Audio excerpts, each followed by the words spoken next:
Giorno 3 giugno 2023, il tempo fa schifo, stiamo andando a Afrodisia e poi stasera arriveremo a Bodrum. Sarà una giornata un pochino complicata, ma non quanto quella di domani sicuramente. Emanuela si sta vestendo, quindi non la riprendo, siamo in ritardo come sempre e niente, ci vediamo durante la giornata, vediamo che riusciamo a combinare. Aiutami. Molto caricativa la moto in condizioni pessime, che ha piovuto come le bestie, fango, sabbia, tutto. E adesso ce ne andiamo. Questo è l'hotel che ci ha ospitato 2 giorni, questa è la piazza principale del paese. Preso un po' così, però dai, proseguiamo, andiamo a Afrodisia.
Ciao amico.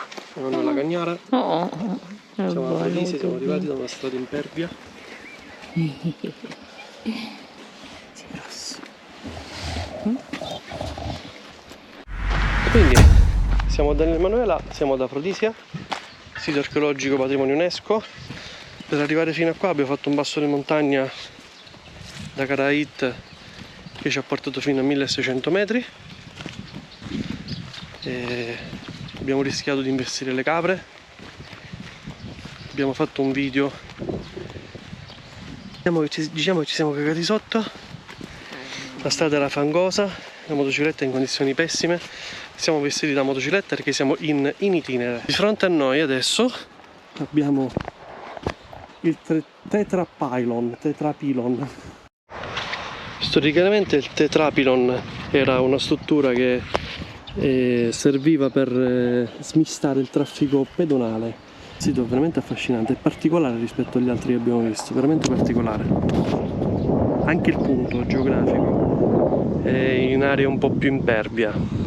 Mi sembrava doveroso fare un appunto. Questa è la tomba dell'archeologo Kenan Erim, ovvero l'uomo che per tutta la vita si è occupato del recupero di queste splendide architetture. Che ne pensi? Poverino. È bello questo tetrapylon? Sì. Questa presumibilmente poteva essere la strada che portava all'interno delle strutture pubbliche, le case, il mercato, eccetera.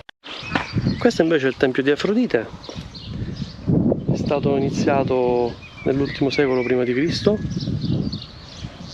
e intorno al 500 d.C. è stato convertito in chiesa cristiana e dedicata a San Michele.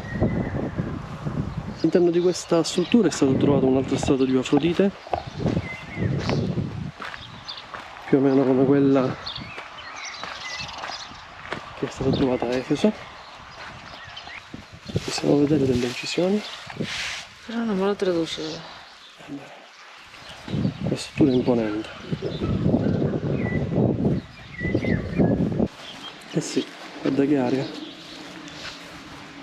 Spettacolare.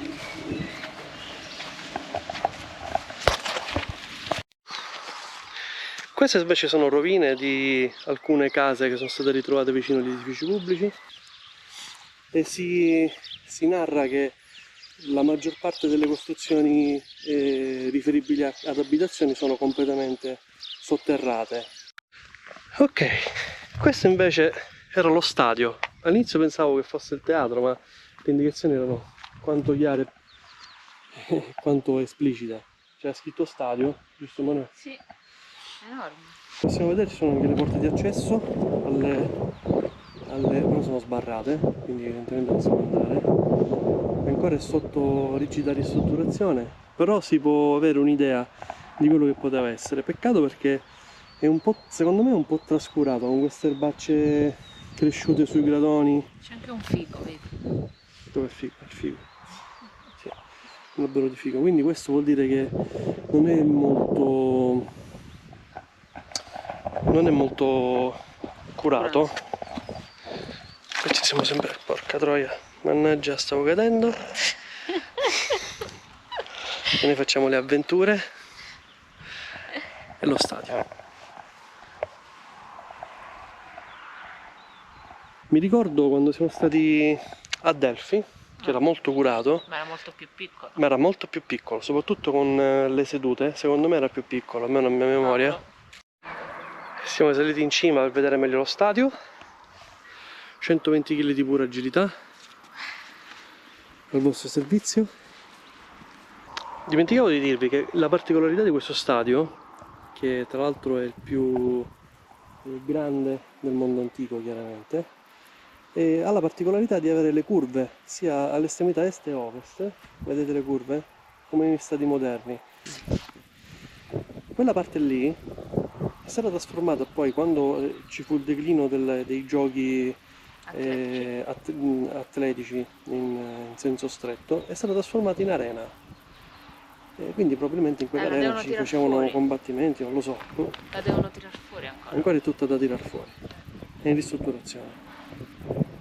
Sono state trovate delle iscrizioni sui sedili che stavano a significare, esatto, i cosiddetti segnaposto, che insomma deve essere uno ricco, era un posto riservato allo stadio, no? Ora mi siedo anch'io perché è il posto riservato. C'erano dei sedili segnati per riservati ai gruppi, oppure poi alle persone singole, soprattutto a gente come orafi e gente di un certo rango. Quindi io probabilmente avrei avuto il mio sedile qua. Assolutamente sì. Allora, qua siamo ai bagni di Adriano, questa è l'entrata. La statua posta sulla fontana dove usciva l'acqua è originale. Questa doveva essere invece la zona spogliatoio. È un peccato perché sono rimaste le mattonelle, che poi sono pietre. Credo di non aver visto in tutti i siti archeologici che ho visitato un'area bagno così ben conservata, nonostante un po' di incuria da parte di chi gestisce il sito. In questa vasca possiamo vedere la seduta lì in fondo, rotonda, e dei giochi di pietre in modo da formare una piscina. Si vedono ancora i rivestimenti laterali. E questo è l'agorà della città, proprio al di fuori dei bagni.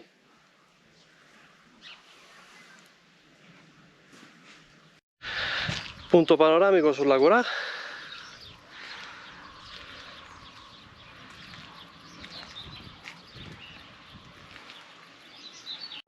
E qui c'è il teatro.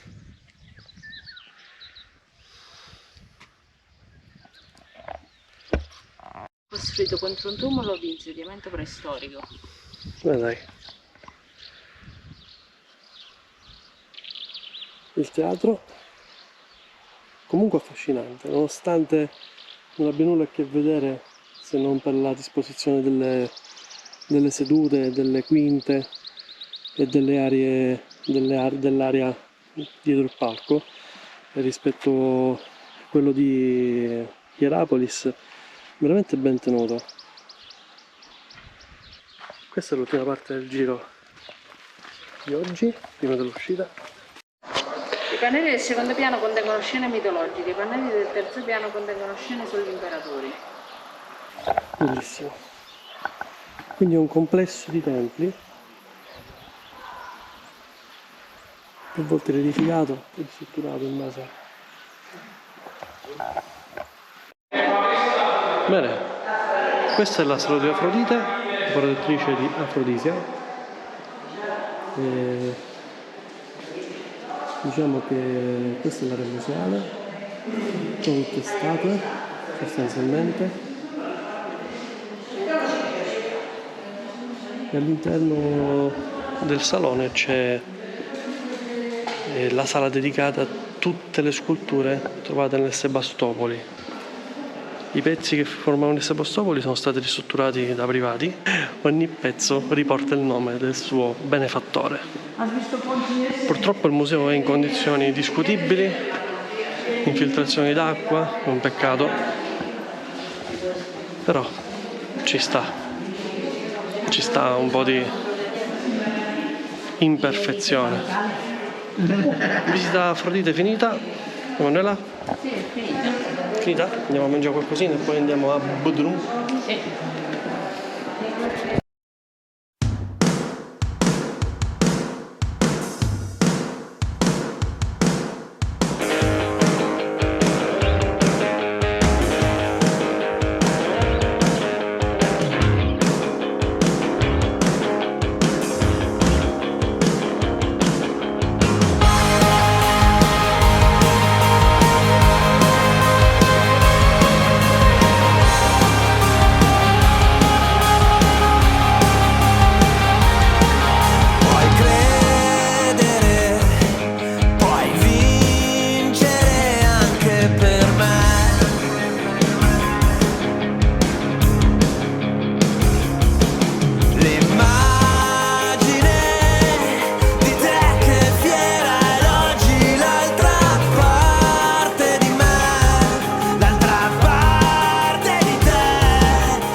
Dopo una giornata di arte e cultura, eccoci qua a Bodrum, in un resort, per una notte soltanto, macchianissimo.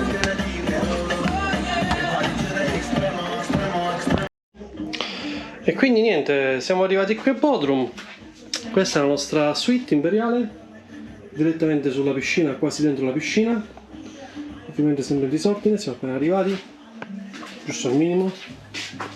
Questo sono io in tenuta ginnica estiva. Oggi è stata una giornata un po' difficile. Guardala. Rimane. E cosa fa il mio amore? Niente. Sì. Salve, sono Emanuela Vommaro, sto mangiando qui al Resort Museum, un posto di lusso. Grazie. Allora, in realtà io ho prenotato questo posto con la consapevolezza del nulla. Cioè, sapevo che c'era la cena inclusa, ma devo dire che c'è un bellissimo menù, l'ambiente è grazioso, pieno di non so chi personaggi.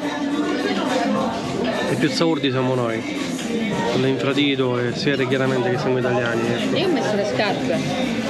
Ma scarpe?